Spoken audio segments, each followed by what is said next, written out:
अच्छा, मैं आपसे एक चीज़ और पूछूंगी पवन जी, क्योंकि आप पार्टी का पक्ष बहुत पुरजोर तरीके से रखते हैं। आज एक चिट्ठी मैंने पढ़ रही थी जो कि नेहरू जी ने, पहले प्रधानमंत्री ने, अप्रैल 6, 1938 को लिखी थी जिन्ना को। और उन्होंने क्या लिखा था जिन्ना को, मैं उसमें से पढ़ रही हूँ। उन्होंने कहा है कि the two standards that have been recommended by the working committee for use as national song have not a word or phrase which can offend anybody, but I am surprise then anyone can object to them also, because उन्होंने लिखा कि सम में prefer another national song, लेकिन a lot of people, मैं इसका हिंदी का अनुवाद कर रही हूँ, कि जो लोग बड़े हुए इस गाने, इस पूरे राष्ट्रगीत को गाते हुए, उनकी भावनाएं जुड़ी हैं। और मुझे नहीं लगता है कि पूरे राष्ट्रगीत से कोई भी तकलीफ होनी चाहिए, लेकिन अगर तकलीफ है तो हमने हटा दिया और दो छंद रख दिए हैं, लेकिन पूरे राष्ट्रगीत से भी कोई तकलीफ नहीं। ये नेहरू जी कह रहे हैं अपनी चिट्ठी में। तो मैं आपसे पूछ रही हूँ, नेहरू जी को आपत्ति नहीं थी 6 छंद से, तो अब क्यों है कांग्रेस? मैं कह रहा हूं किसी को आपत्ति नहीं है जी।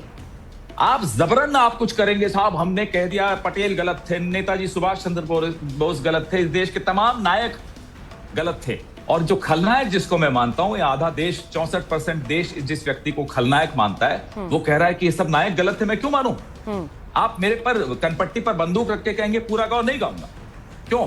कल को आप 300 सांसद ले आओ, कहो मैं राष्ट्रगान बदल रहा हूं, मैं राष्ट्रगीत बदल चुका हूं, राष्ट्रगान बदलूंगा, कनपट्टी पे नहीं, गले मिलकर कहेंगे तो गा देंगे आप। नहीं, मैं छोड़िए वो बात, ये किसी को आप जबरन नहीं करा सकते। कल को आप तिरंगा बदल देंगे, आप लड़ेंगे या नहीं लड़ेंगे? नहीं, मेरे को बोलने दीजिए सुचरिता जी, आपने बोला, मुझे बोलने दीजिए। कल कोई तिरंगा बदलेंगे, कहेंगे साहब आरएसएस का जो ध्वज होता है वही लगेगा, क्यों लगने देंगे साहब? हम आप कहोगे कि भाई वो रंग नेहरू जी को भी प्यारा है, आपको भी प्यारा है, इससे नहीं पवन जी ये तो गीत गाते रहे, हमारे स्वतंत्रता सेनानी 6 छंद गाते रहे। गा रहे हैं हम, नहीं हम, आप गा के सुनाइए तीसरा छंद, चलिए बताइए। नहीं, ये मैं वही तो कह रही हूँ। गाइए ना, बताइए ना, मैं सुनूंगा, मुझे भी सीखने को मिलेगा। तीसरा, चौथा, पांचवा नहीं है तो मैं नहीं गा सकती, तो छोड़ दीजिए, कोई नहीं गाता रहा है। नहीं, तो इसका मतलब ये तो नहीं है कि जो अगर गाते रहे, अगर गाने के लिए, अगर ये संसद में कानून अगर बना तो आप उसके खिलाफ। देखिए अभी आचार्य जी मेरे साथ जुड़े थे, प्रमोद कृष्णम, वो क्या कह रहे हैं, सीडब्ल्यूसी के सारे सदस्यों पर एफआईआर कर दो, ये देशद्रोही हैं।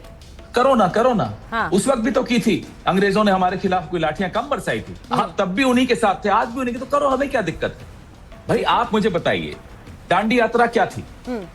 नमक कानून का उल्लंघन थी, किया था ना, बताइए ना।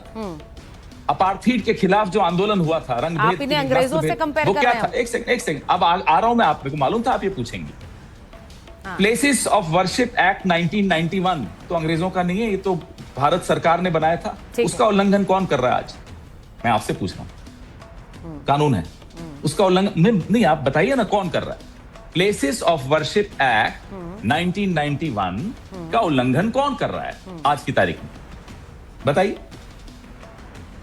मैं इंतजार कर रहा हूं सुचेता जी, बताइए। नहीं, आप मुझसे ये कांग्रेस नहीं कर रही, मैं बता देता हूं, चलिए आप नहीं बताना चाहते, हो सकता है आप आरएसएस, ऐसा कुछ नहीं, विश्व हिंदू परिषद, मैं बता रहा हूं, विश्व हिंदू परिषद, बजरंग दल, मस्जिदों को खोद के साथ नीचे मंदिर मिलेगा, शिवलिंग मिलेगा, ये मिलेगा, वो मिलेगा।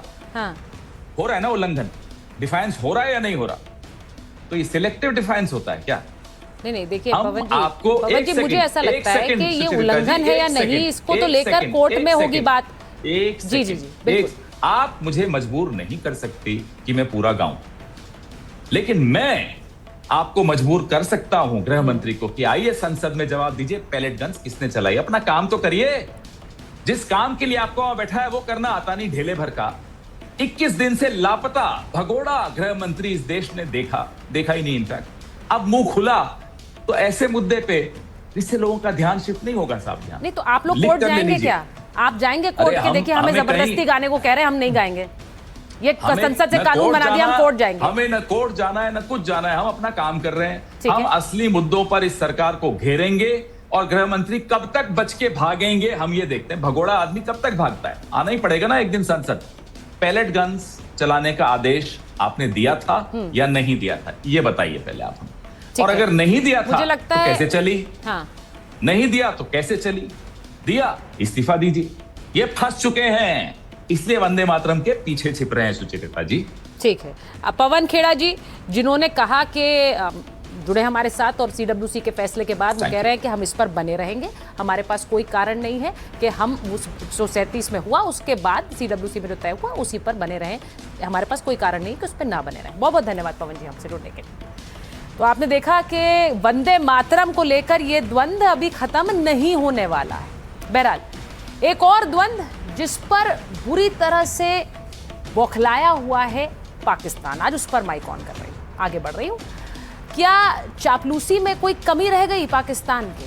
ये क्यों कह रही हूँ? क्योंकि उसे सीधे सीधे अमेरिका ने कश्मीर पर बात सुना दी जो उसे पसंद नहीं आ रही। अब आपको मैं 2 तस्वीरें दिखाती हूँ। वो 2 तस्वीरें, जो कि पहली तस्वीर आप देख रहे हैं जिसमें जो तस्वीर सीधे बताती है कि कैसे पाकिस्तान ने ऑपरेशन सिंदूर के दौरान डोनाल्ड ट्रंप और अमेरिकी एडमिनिस्ट्रेशन के प्रति कैसे चाटुकारिता की, उसकी ये तस्वीर है। ये देखिए किस तरह से जो रेयर अर्थ मिनरल्स थे उन्हें लेकर वहां व्हाइट हाउस पहुंच गए थे शहबाज शरीफ और आसिम मुनीर। वो तस्वीर मैं आपको दिखा रही हूं। तो ये तस्वीर चाटुकारिता की एक तस्वीर है, कैसे अमेरिका के प्रति अपनी एक तरह से अपना साथ दिखाने की कोशिश कर रहे थे, लेकिन उसके उलट एक ऐसी तस्वीर आई जिसने पाकिस्तान को बौखला दिया। अब मैं दूसरी तस्वीर आपको दिखाती हूँ। ये तस्वीर 19 अगस्त 2026 की है, जिसमें सर्जियो गोर, जो कि अमेरिका के राजदूत हैं, भारत में पहुंचे और कश्मीर में डल लेक की सवारी कर रहे थे। कश्मीर में अमेरिका के राजदूत सर्जियो गोर डल झील में शिकारा राइड कर रहे हैं, उसकी ये तस्वीर। 370 हटने के बाद किसी भी अमेरिकी राजदूत की ये पहली यात्रा थी जिस पर सबकी नजरें थी। सर्जियो गोर का ये दौरा ऐसे समय में आया, केंद्र शासित प्रदेश में सामान्य स्थिति होने की बात कहता रहा है। अब आपको बताती हूं कि ये तस्वीर देख लीजिए। एक और तस्वीर आपको दिखा रही हूं, जब सर्जियो गोर डल लेक में वहां कैसे शिकारे पर घूम रहे थे, उसके बाद उन्होंने मुख्यमंत्री से भी मुलाकात की, उसकी भी एक तस्वीर आप देख रहे हैं। अब इस दौरान जो बयान सर्जियो गोर का आया वो चुभने वाला था पाकिस्तान के लिए, लेकिन सच बयां करने वाला था, हकीकत बयां करने वाला था। आपको बताती हूं क्या कह गए सर्जियो गोर, यानी कि अमेरिका क्या कह गया। भारत में अमेरिकी राजदूत सर्जियो गोर कश्मीर दौरे पर पहुंचे और इस दौरान उन्होंने बहुत बड़ा बयान दिया। सर्जियो गोर ने कहा कि कश्मीर भारत का एक अहम हिस्सा है, पहली बार इस जगह का दौरा कर रहा हूं, यह खूबसूरत जगह है।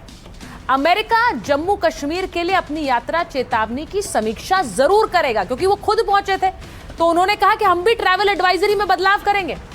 अमेरिकी राजदूत सर्जियो गोर का यह बयान कई मायनों में अहम है। सर्जियो गोर ने कहा कि जम्मू कश्मीर भारत का बहुत महत्वपूर्ण अंग है। सर्जियो गोर दक्षिण और मध्य एशिया के विशेष दूत भी।